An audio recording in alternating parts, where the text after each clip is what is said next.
Le lendemain de la fête de Pessah, à l'époque du deuxième temple, le rituel consistait à offrir à Hachem un homer d'orge, c'est-à-dire 3 mesures d'orge, prélevées sur les épis mûrs de la nouvelle récolte. Une fois cette offrande faite à Hachem, c'est-à-dire après avoir reconnu par là que tout vient de lui, les fruits de la nouvelle récolte étaient permis à la consommation. Puis, 50 jours après, la fête de Shavuot marquait le début de la moisson du blé. Durant la période de 49 jours qui sépare les deux fêtes, l'homme est donc passé progressivement d'une nourriture animale, l'orge, à une nourriture plus noble, le blé, avec lequel on fait le pain. Durant cette période, l'homme, en faisant un travail sur lui-même, est passé d'un état animal à un état humain. Et ce qui différencie l'homme de l'animal, c'est la parole. L'homme est désormais capable d'accueillir la parole, cette parole divine qui nous est donnée à Shavuot par le don de la Torah. Nous sommes actuellement dans les derniers jours précédant la fête de Shavuot. Nous terminons le compte du Homer, 49 jours de Teshuvah, 49 jours de retour. Mais nous ne pouvons pas compter le 50e jour, parce qu'il correspond à un niveau que nous ne pouvons pas atteindre par nous-mêmes. La Torah nous élève à un niveau de Kedusha qui nous transcende. C'est un cadeau.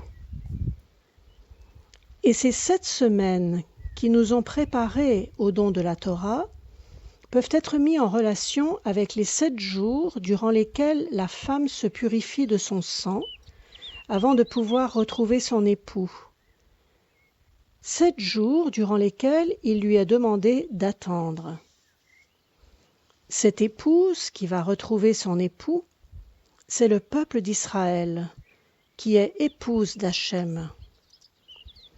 À la fin des 7 jours de purification, la femme doit se rendre au mikvé. Pour cela, elle doit attendre la tombée de la nuit.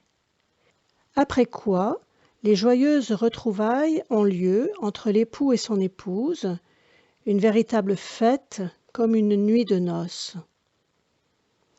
Cette soirée du mikvé, c'est la nuit de Shavuot, durant laquelle le peuple d'Israël reste éveillé.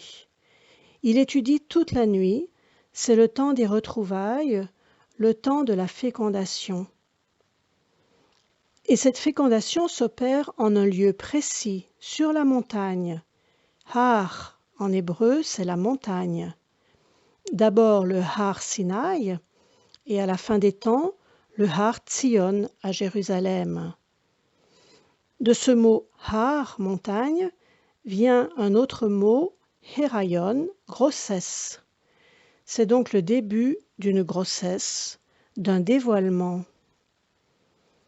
Hachem se dévoile dans ce rapport avec son épouse, le peuple d'Israël.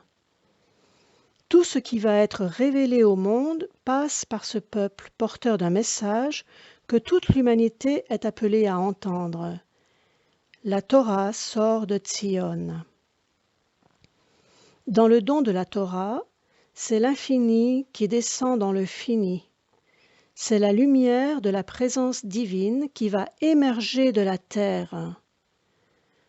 Le monde a été créé par la parole, par la Amira. Le mot Amira fait allusion à 3 éléments. Le feu, qui en hébreu se dit Esh, qui commence par la lettre Aleph. L'eau, Maïm, qui commence par la lettre Mem.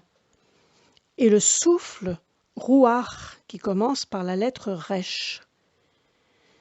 Ces 3 lettres, Aleph, Mem, Resh, forment la racine Amar, parler. Et le 4e élément, la terre, est le lieu du dévoilement. Un texte assez célèbre du Zohar présente la Shekhinah, c'est-à-dire la présence divine, qui correspond à l'attribut de la Séphira Malchut, la terre, comme étant une reine qui va recevoir des joyaux, des bijoux, des parures, des couronnes, lors de la nuit de Shavuot. Durant cette veillée de Shavuot, les maîtres commentent les versets de la Torah.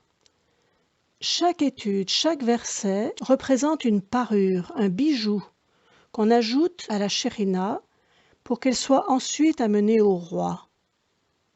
Les parures de la reine sont constituées par les enseignements, les commentaires, les interprétations des maîtres d'Israël. Chaque nouvelle interprétation est une nouvelle parure que l'on accroche au cou de la reine afin qu'elle soit plus belle, plus désirable, et qu'une fois en présence du roi, elle soit accueillie pour s'unir à lui dans la joie et l'allégresse. L'étude de la nuit de Shavuot est destinée à montrer notre attachement à la Torah. C'est à force d'étudier la Torah que notre attachement pour elle s'intensifie. Il est dit dans le Midrash que ceux qui se consacrent à la Torah sont semblables aux poissons.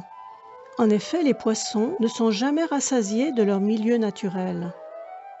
De la même manière, lorsqu'un homme se consacre à la Torah, son amour pour elle ne cesse d'augmenter au point que chaque lettre devient précieuse à ses yeux. C'est la raison pour laquelle les Juifs s'adonnent à l'étude de la Torah pendant toute la nuit de Shavuot, afin d'accroître encore plus leur attachement à elle avant de la recevoir. La nuit de Shavuot, c'est une nuit de noces. Shavuot, c'est un mariage entre l'Éternel et son peuple.